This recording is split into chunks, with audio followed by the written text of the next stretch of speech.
একটা ছোট্ট আপডেট, যদি তোমরা নেক্সট টাইম থেকে শিলিগুড়ি হয়ে তোমরা পাহাড়ে উঠতে যাও, যদি ঋষিখোলা সিকিমের দিকে যেতে চাও বা লাভা লোলেগাঁও কফেরগাঁওয়ের দিকে যেতে চাও, তাহলে আমি নেক্সট টাইম থেকে সাজেস্ট করবো তোমরা এই রোডটাই অ্যাভেল করতে, বিকজ এই রোডটা রিসেন্টলি ওপেন হয়েছে।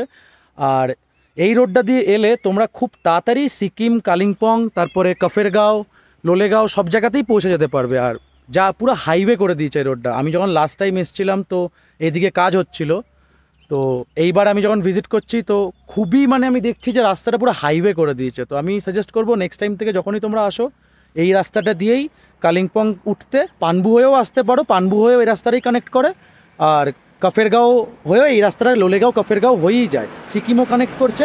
আর যদি তোমরা দার্জিলিং অ্যান্ড গ্যাংটক তোমরা যদি দার্জিলিং বা মিরিক লেপচাজগতের দিকে যেতে চাও তাহলে তো তোমরা ওই দিক থেকে হিলকাট রোড বা মিরিক রোড হয়ে ওই দিক দিয়ে যেতে পারো। আমি বলছি যদি কালিম্পং অ্যান্ড সিকিমের দিকে যেতে চাও তাহলে ডেফিনেটলি এই রোডটাই নিয়েও বেস্ট হবে। এইটা দিয়ে আমরা বেরোবো, এটা দিয়ে শিলিগুড়ি চলে যাচ্ছে। খুব সুন্দর একটা জায়গা, খুব সুন্দর ভিউ।